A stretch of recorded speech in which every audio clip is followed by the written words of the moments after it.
It's happening. I'm buying Racelands for the E46. Oh boy.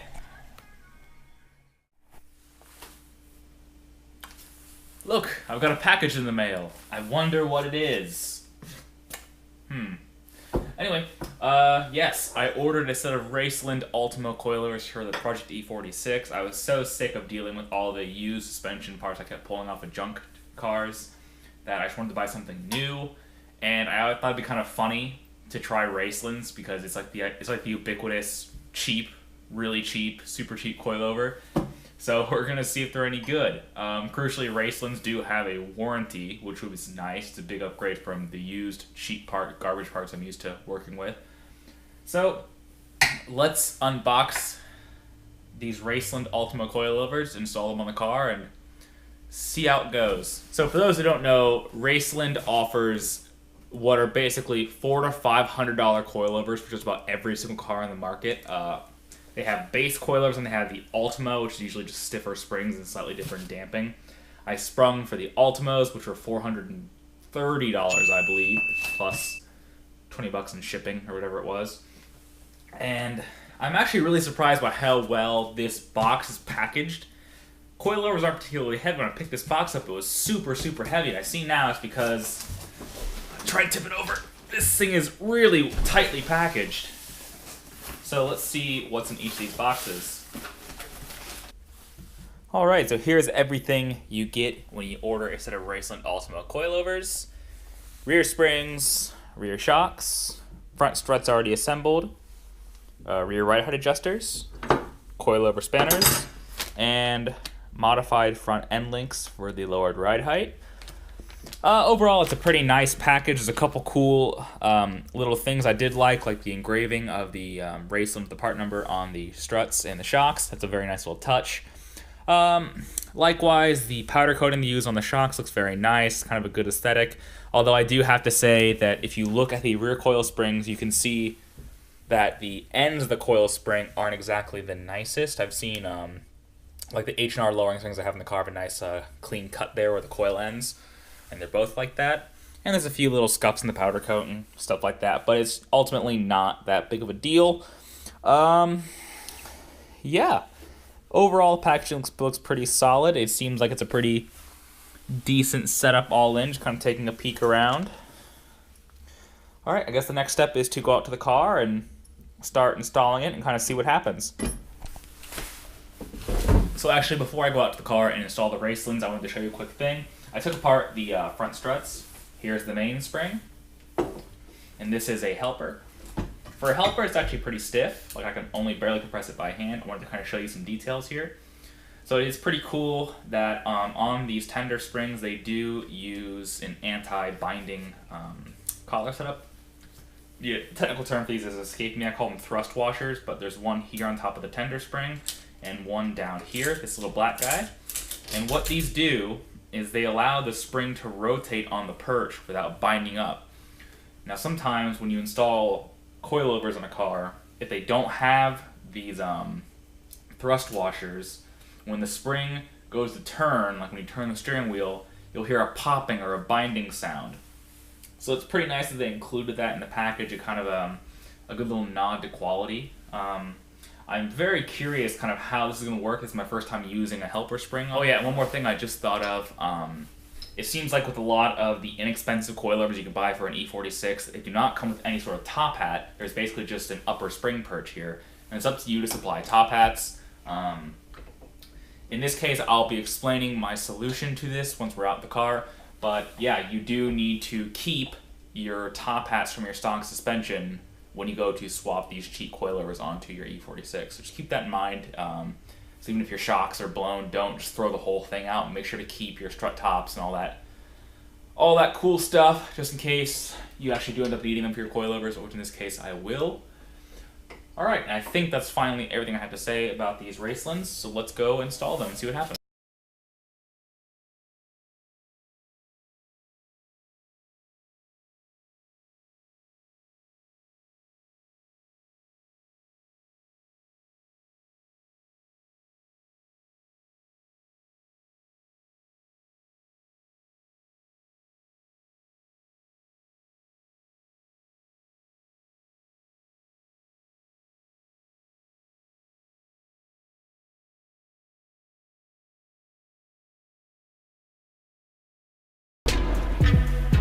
Okay, sorry for the poor lighting, it's getting dark outside, but I wanted to show you, now that I have the old Bilstein struts out, what my game plan here is with these Raceland Coilovers. So like I mentioned, there is no top hat, it's just the upper spring perch. So in order to get more negative camber in the front end, rather than just lowering it hoping I get more, I bought a set of Turner Motorsport offset fixed camber plates. These are literally just an offset slider plate that just sits on top of the OEM top hat, and it just shifts the plate over to shifts the top hat over the side, giving you about 2.5 degrees more camber just fixed. So it was a whole debacle. I'm not sure if I'm going to end up showing this in the final cut, but I was originally running M3 top hats at the front for more camber. These Turner plates do not fit the M3 top hats, they only fit the non-M top hats. So I ended up going to the junkyard, finding a set of top hats from a regular 3 Series, and then bolting these on. So now it should just be a matter of compressing the Raceland springs, putting this top hat on, putting on the tower reinforcement plate on top of that, and then putting it back in the car. So let's get to it. Okay, I've already run into a small issue. These Raceland coil springs are very tightly wound, so much so that the spring compressors you rent from an auto parts store do not actually fit between the coils. So I can't actually compress these with a spring compressor. So the problem is right now this is actively under tension. So if I just let this go, it's gonna pop this off. So I cannot get this spring down enough to slide this top hat on and bolt it down. So I'm gonna get a little bit creative here and try and figure out a solution to this. So,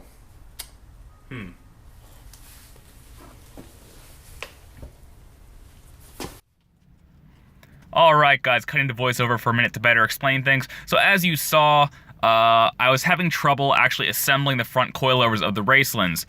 Basically, even with the coilover perch wound all the way down, the main spring and the tender spring were tall enough that I couldn't compress them enough to put the top hat on and actually assemble the front struts. Now you may be inclined to say, well, what do you take that helper spring out and just run the mainspring? Well, then you actually have the opposite problem where even at the maximum ride height, the mainspring is just too short and bottoms out the strut. So that's a no-go. So as it is, you do have to use both the mainspring and the helper spring on the Raceland coilovers.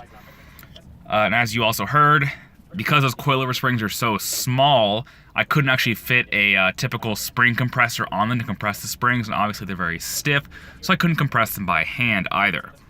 The solution is actually very simple. As you saw, I have a Turner Motorsport offset camber plate bolted onto the stock top hat. What you have to do is take that top hat and bolt it into the chassis, just as it normally goes. Then from there, you put the strut assembly into the knuckle and bolt it down as if you're just installing it. Then put a jack under the knuckle and then just jack up the strut until it lines up with that top hat, and you can bolt everything down. It's actually very simple, but after a long day at work, then coming home and trying to figure out all this, my brain was just totally fried. Okay, so the battery died, but I got a new one. I wanted to show you what I was doing. I was adjusting the ride height in the coilovers. Right now I basically had them at the maximum ride height. And as you can see, I'm clearing the tire and the spring perch by less than a credit card's width. So it looks like I'm gonna need spacers to push the wheel further out. And that also means that while I'm in there, I should upgrade to wheel studs because wheel bolts suck. So look forward to that in a future episode. But front coilovers are on. We'll move on to the back now for the time being. Okay, so I'm undoing the stock side rear shock mount on the driver's side so I didn't get a chance to do it. So I'm going to show you the difference between a stock style upper shock mount and the Rogue Engineering upper shock mount. So pull back this carpet, which is a pain in the butt, and it's very sharp. And you can see that a stock style shock mount bolts up and bolts up through here, so you use your 13mm socket up here. The Rogue rear shock mount is reversed, so the bolts are inside the wheel well, like facing downwards like this. So to get a stock shock out, you need to obviously undo these.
So again, I'm going to kind of wing it on the ride height. It's roughly wound down halfway, so we'll see what happens when we drop the car on the ground.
Alright, I think that's roughly adjusted correctly. So let's go reinstall the new coilover shock.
Okay, so the E46 is sitting down on the ground.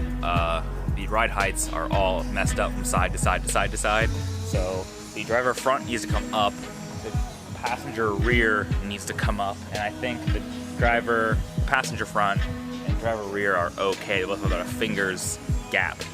But yeah, this is pretty slammed, and the right rear is also pretty slammed. So we're gonna bring this up just a little bit so I don't rub like crazy or frame bang at the track, and then we should be good to go. Well everyone, as you can see, I'm now behind the wheel of the E46. I wanted to wait a little bit to give, don't mind the water diff, I wanted to wait a little bit before I gave my driving impressions with the Raceland Coilovers, because I feel like all too often people will install a part, then immediately try to review it, and then not have a very informed opinion. So at this point, it's actually been a few months behind the wheel with the Raceland Coilovers. I've put well over 1,000 miles on the car, done a few drift events, and here's what I have to say about the whole experience. Do I think the Raceland Coilovers are worth it overall? Yes, I do. For about $460 shipped to my door, I mean, you can't really beat that. The Racelands come with a lifetime warranty in case anything should go wrong. Nothing has yet, but it's just nice to know. In terms of the ride quality on the street, it's actually pretty nice. Raceland actually follows a lot of aftermarket lowering springs, and so in terms of the spring rates and lengths, it's like a 430-pound spring up front and a progressive spring out back. So that means it actually is a pretty nice overall ride quality on the street. It's definitely firm, but it's pretty nice. On the flip side, because it does have that pretty soft progressive spring back there, it's not exactly ideal on the track, especially for drifting. I've actually had to remove the front sway bar to kind of retain any sort of decent handling balance, because it does want to sort of default to understeer. However, I feel like I should qualify my opinion by saying that in the 2 years I've owned this car, I've gone through a bunch of different suspension setups. I've gone to OEM non-M suspension, OEM M3 suspension, then I had Bilstein Sport Shocks, M3 springs, Eibach lowering springs, and H&R lowering springs, and now these Raceland Coilovers. So, in terms of suspension choices, I've covered a lot of ground in the E46 world. So I feel like my opinion's pretty well informed. Obviously, this does not ride quite as well as the typical shock and lowering spring combo. Coilovers, they're just a little bit stiffer, they ride a little more harshly, but it is totally fine for daily. Covered the ride quality, which is pretty nice. There doesn't seem to be much in the way of noise. I occasionally get some shock noise, but that's kind of about it. Although I recently killed a strut mount, so I can hear that clunking every now and again when I make turns, but that's not really the Raceland's fault. I do have to note that at the very end of the video there, you saw me mentioning kind of the ride heights on the car. I have run into an issue with the Raceland Coilovers in terms of the ride height of the car. Now, it seems that for whatever reason, the right rear corner is just completely slammed no matter what I do. I actually have this car basically the maximum ride height, as high as it possibly goes, and overall the car is totally slammed. But for some reason, that right rear in particular, I mean, it is just like about half an inch to an inch lower than the other side, even though it's actually slightly higher up in terms of the coilover adjuster. So I have no idea what's going on there, why that's the case, but it's been like that since day one and nothing's changed. Speaking of ride heights, it is worth noting that on the Racelands, basically your only choice is slammed or more slammed. There's no two ways about it. This is like about as low as you can possibly be. The cars, I mean, it's just like the highest setting, I think, is like still 2 to 3 inches lower than a stock car. And if you slam this thing on the ground, you'll be 5 inches lower than stock. It's pretty intense. So if what you're going for is maximum low, this seems like a pretty good setup. Speaking of ride heights, I do need to mention that the front struts do limit wheel fitment. The lower spring perch, no matter what you do, is always going to be where the tire is going to be. So in my case, I had to get wheel studs and spacers and push the wheel out so that the wheel would not hit the lower coilover perch. The only way around that, even the car at maximum ride height, the car was not clearing.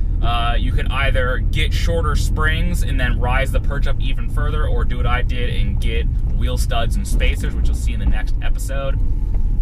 But that is something to keep in mind. It looks like a lot of stock wheels might not actually fit because their wheel offset is so numerically high, it'll hit the strut. But for now, that's all I got.